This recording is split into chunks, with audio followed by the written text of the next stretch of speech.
Митко Якудзата е убеден, че открил пътя на ромите към R&B сцената.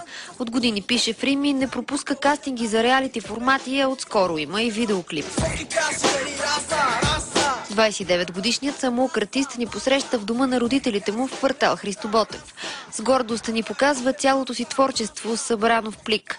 Готов е и за албум. Сега къде написах един текст, нали, аз не знаех, че е поезията, така ми го казват, нали. Ще остана роза в нощта, проклеме любовта сред падащи цветя, от ромени листа оставан към вечността, вечността. Митко учил до 8 клас, след това продължил сам. В пътя си като уличен поет има едно основно правило – никакви книги. Не знам книгата какво ще помогне на един човек. Съзнанието ти дава мъдрост и духа и това, което го имаш вътре, а не някаква книга. Книгата повечето тя е продукт за пари, но повечето хора не могат да осъзнаят това. Пишеш аз с С. Не ти ли си иска да си малко по-грамотен, щом така и така се занимаваш с писане? Аз мога да чета, навътре съм в нещата, знам какво е пълномощно. Вдъхновен е, когато е ядосан, а това му се случва често. Причината е етническа. Във всеки един българин има той като чип, като вграден чип. Винаги има дистанции, като видят някой ром или циганин. Всеки едно старост има мърш. Аз не съм бог да ги правя двете раси. С моята песен искам да сближа двете раси. Мисията на Митко е непонятна за неговите близки. Искала съм с друго да се занимавам. Готин е, обаче малко не е чел с книгите. Изкарани, че е добро момче, общо взето и така. Харесваш ли текстовете му? По принцип не.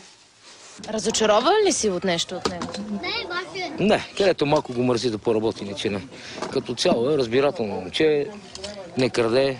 Всичките краде. Разбрали как? Всичките. Само братът на Якудзата, голямата гордост на семейството, Георги Андонов, който спечели бронзов медал на Европейското първенство по бокс в Анкара, вярва в батко си. Харесваш ли на брат си песните? Да, той ми е брат все пак. Честно? Да. Извън семейния съвет потърсихме и професионалното мнение за литературно-музикалната мисия на Якудзата.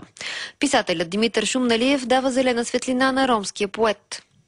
Това, което прави този Митко, е нещо, което ние трябва да съзрем като една социална полезност. Има ли литературна стойност това, което прави? Не бих казал, но.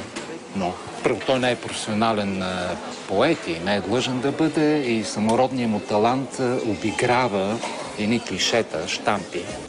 И докато околните умуват за бъдещето на Митко, той отива и по-далече. Ромският рапър вижда себе си и като звезда във филм, посветен на живота му, с много бойни сцени. Аре, машен бе! Аре, бе! От малък ме ритат, а боли не ме питат. Майка ми е циганка, баща ми е ром. Затворът, братче, е моя роден дом.